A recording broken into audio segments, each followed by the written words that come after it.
The True Story of the Three Little Pigs, as told to John Scieszka, illustrated by Lane Smith. Everyone knows the story of the Three Little Pigs, or at least they think they do. But I'll let you in on a little secret. Nobody knows the real story because no one's ever heard my side of the story. I'm the wolf.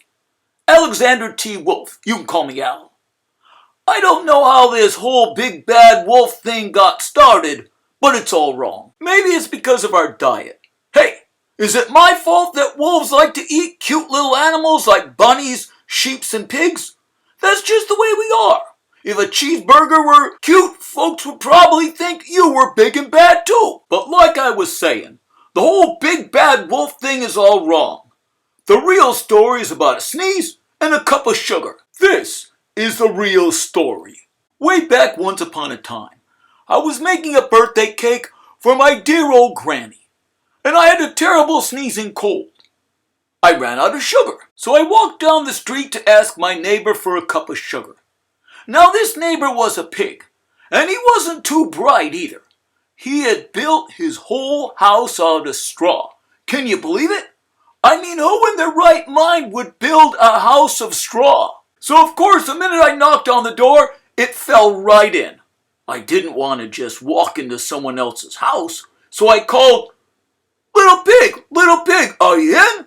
No answer.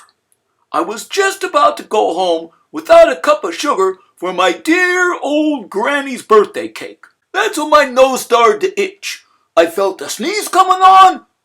Well, I huffed and I puffed and I sneezed a great sneeze. And you know what? That whole darn straw house fell down. And right in the middle of the pile of straw was the first little pig, dead as a doornail. He had been there the whole time. It seemed like a shame to leave a perfectly good ham dinner lying there in the straw. So I ate him up. Think of it like a big cheeseburger just lying there. I was feeling a little better, but I still didn't have my cup of sugar. So I went to the next door neighbor's house. Now this neighbor was the first little pig's brother. And he was a little smarter, but not by much. He had built his house of sticks. I rang the doorbell in the stick house. Nobody answered. I called, Mr. Pig, are you in? And he yelled back, Go away, wolf. You can't come in. I'm shaving my chinny chin chin. I had just grabbed the doorknob when I felt another sneeze coming on. I huffed and I snuffed and I tried to cover my mouth, but I sneezed a great big sneeze. And you're not going to believe it, but this guy's house fell down just like his brother's.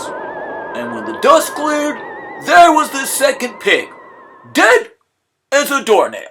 Wolf's honor. Now you know how food spoils if it's left out in the open. So I did the only thing there was to do. I had dinner again. Think of it like a second helping. I was getting awfully full, but my cold was feeling a little better. I still didn't have that cup of sugar for my dear granny's birthday cake, so I went to the next house. Now this guy was the first and second pig's brother. He must have been the brains of the family. He had built his house of bricks. I knocked on the brick house, no answer. Then I called, Mr. Pig, are you in? And do you know what that rude little porker answered? Get out of here, wolf. Don't bother me again. Talk about impolite. He probably had a whole sack full of sugar, and he wouldn't give me even one cup for my poor, sweet, old granny's birthday cake. What a pig. I was just about to go home and maybe make a nice birthday card instead of a cake, but I felt my cold coming on again. I huffed and I snuffed and I sneezed once again. And then the third little pig said, Yeah, your old granny can sit on a pin. Now I'm usually a pretty calm fella, but when someone talks about my granny like that, I get a little crazy. When the cops showed up, of course, I was trying to break down the pig's door. And the whole time I was huffing and puffing and sneezing and making a big scene. And the rest, as they say, is history. And the news reporters found out about the 2 pigs that I had for dinner. And they figured a sick guy going around borrowing a cup of sugar didn't sound very exciting. So they jazzed up the whole story with all that huffing and puffing and blowing down your house. And they made me the big bad wolf. That's it. The real story. I was framed. But maybe you could loan me a cup of sugar?